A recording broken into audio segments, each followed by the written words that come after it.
अगली पॉलिसी दरों को लेकर कोई फैसला लेने से पहले रिजर्व बैंक उन आंकड़ों के विश्लेषण पर ज्यादा जोर देगा जिनके आधार पर पॉलिसी दरों पर फैसला होगा। शुक्रवार को रिजर्व बैंक ने पिछली पॉलिसी में हुई चर्चा के मुख्य अंश जारी किए और उन्हें देखकर ऐसा प्रतीत हो रहा है कि आरबीआई अब अगली पॉलिसी में ब्याज दरों को बहुत ज़्यादा बढ़ाने की जल्दबाजी नहीं करेगा। क्यों नहीं करेगा? क्योंकि पिछली पॉलिसी में रिजर्व बैंक ने जब 50 बेसिस पॉइंट की बढ़ोतरी की थी तो उस समय जो लोगों ने फैसला लिया था तो मॉनेटरी पॉलिसी कमेटी के कुछ सदस्यों ने भविष्य में ब्याज दर बढ़ाने से परहेज की बात कही थी और कहा था कि मौजूदा माहौल में पॉलिसी दरों को और ज़्यादा बढ़ाना खतरनाक हो सकता है। सर, मॉनेटरी पॉलिसी कमेटी के जो मिनट्स आए हैं, क्या संकेत निकल रहे हैं इनसे?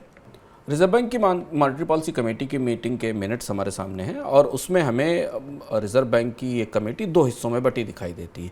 दो विशेषज्ञ असीमा गोयल और जयंत वर्मा जो कि स्वतंत्र अर्थशास्त्री हैं, वो ब्याज दरों में बढ़ोतरी को लेकर थोड़ा असहज दिखते हैं। उनका मानना है कि ब्याज दरों में बहुत ज़्यादा बढ़ोतरी अर्थव्यवस्था की विकास दर को पर भारी पड़ेगी। एक सदस्य का कहना है कि अब इतनी बढ़ोतरी हो चुकी है कि इसमें थोड़ा सा गैप दिया जाना चाहिए, थोड़ा इंतजार किया जाना चाहिए, एक पॉज होना चाहिए। ताबड़तोड़ ब्याज दरों में बढ़ोतरी इकोनॉमी की ग्रोथ का पूरा ढांचा ही बिगाड़ देगी। जबकि दूसरे विशेषज्ञ का कहना है कि हर हाल में आरबीआई ये सुनिश्चित करे कि भारत में ब्याज दरें रेपो रेट 6% से ऊपर नहीं जाएगी।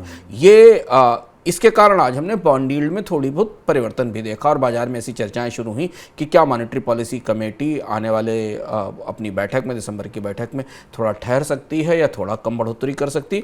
लेकिन अगर इसी रिपोर्ट में आप आरबीआई के दोनों सदस्यों का, जो आम तो वास्तविक रूप से फैसला लेते हैं, उन सदस्यों का रुख देखें तो वह बहुत स्पष्ट रूप से ये दिखाई देता है कि आरबीआई की मॉनेटरी पॉलिसी कमेटी कम से कम 35 से 50 बेसिस पॉइंट की बढ़ोतरी की तैयारी कर रही है। क्योंकि आरबीआई के दोनों विशेषज्ञों ने जो पिछले बैठक में थोड़ा डॉविश थे, अगर हम मॉनेटरी पॉलिसी की भाषा में बात करें कि यानी थोड़ा सा सहज थे बाजार में महंगाई को लेकर, अब वो इस बार ज़्यादा चिंतित दिखाई दे रहे हैं। इसमें उनकी टिप्पणियाँ ये इस तरफ इशारा करती हैं कि महंगाई के नियंत्रण की कोशिशें प्रभावी नहीं हो रही हैं। दूसरी तरफ रुपए की कमज़ोरी और डॉलर की मजबूती ब्याज दरों में बढ़ोतरी पर और ज़्यादा दबाव बना रही है। तो हालांकि मॉनेटरी पॉलिसी कमेटी में इस पर राय थोड़ी सी फ़र्क है, लेकिन संकेत यही मिल रहे हैं कि रिजर्व बैंक अभी ब्याज दरों में तेज़ बढ़ोतरी का एक दौर और जारी रखेगा, क्योंकि आयातित महंगाई और खाद्य महंगाई का दबाव आने वाले महीनों में भी भारतीय अर्थव्यवस्था पर रहेगा।